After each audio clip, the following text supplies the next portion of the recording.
एक छोटे से गांव के कच्चे मकान में एक नन्हा सा चूहा रहता था। एक दिन उसने किसान के घर में एक ऐसी चीज देखी जिसने सब कुछ बदल दिया। पहले तो चूहे ने सोचा कि शायद खाने का सामान है, मगर गौर से देखा तो ये एक चूहेदानी थी। खतरा भांपने पर चूहा भागकर कबूतर के पास आया और कहा कि घर में चूहेदानी आ गई है। कबूतर ने मजाक उड़ाया, कहा, मुझे क्या, मुझे कौन सा इसमें फंसना है। मायूस चूहा ये बात मुर्ग को बताने गया। मुर्ग ने भी मजाक उड़ाते हुए कहा कि जा भाई, ये मेरा मसला नहीं है। चूहे की परेशानी किसी को नजर ना आई। सब ने मजाक समझा। फिर चूहे ने बकरे को बताया। बकरा हंसते हंसते लूट पूट हो गया। चूहे का खौफ दूसरों के लिए तमाशा बन गया था। लेकिन रात को किस्मत ने करवट बदल ली। इसी चूहेदानी में चूहा नहीं बल्कि एक जहरीला सांप फंस गया।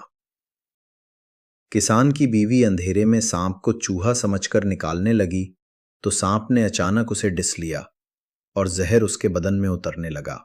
तबीयत बिगड़ने पर किसान ने हकीम को बुलवाया। हकीम ने उसे कबूतर का सूप पिलाने का मशवरा दिया।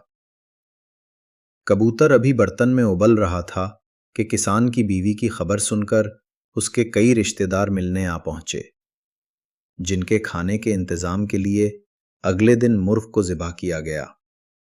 कुछ दिनों के बाद किसान की बीवी फौत हो गई। जनाजा और मौत जियाफत में बकरे को कुर्बान किया गया।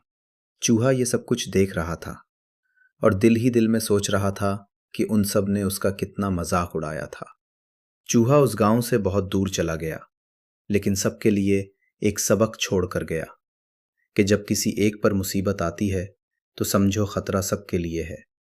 अगली बार कोई आपको अपना मसला बताए और आपको लगे कि ये मेरा मसला नहीं है, तो इंतज़ार कीजिए और दोबारा सोचें। हम सब खतरे में हैं। मुआशरे का अगर एक उज़्व, एक तबका या एक शहरी खतरे में है तो समझो पूरा मुल्क खतरे में है। ज़ात, मज़हब और तबके के दायरे से बाहर निकलिए। ये सिर्फ एक कहानी नहीं बल्कि ये एक सबक है। मेरा इशारा फ़लस्तीन के मज़लूम मुसलमानों की तरफ है। खुद तक महदूद मत रहिए, दूसरों का भी एहसास कीजिए, वरना अपनी बारी का इंतज़ार करें, क्योंकि हम सब एक दूसरे से जुड़े हैं और अगर हमने दूसरों की तकलीफ़ को अपना मसला ना समझा तो कल यही आग हमारे दरवाजे पर भी पहुंचेगी।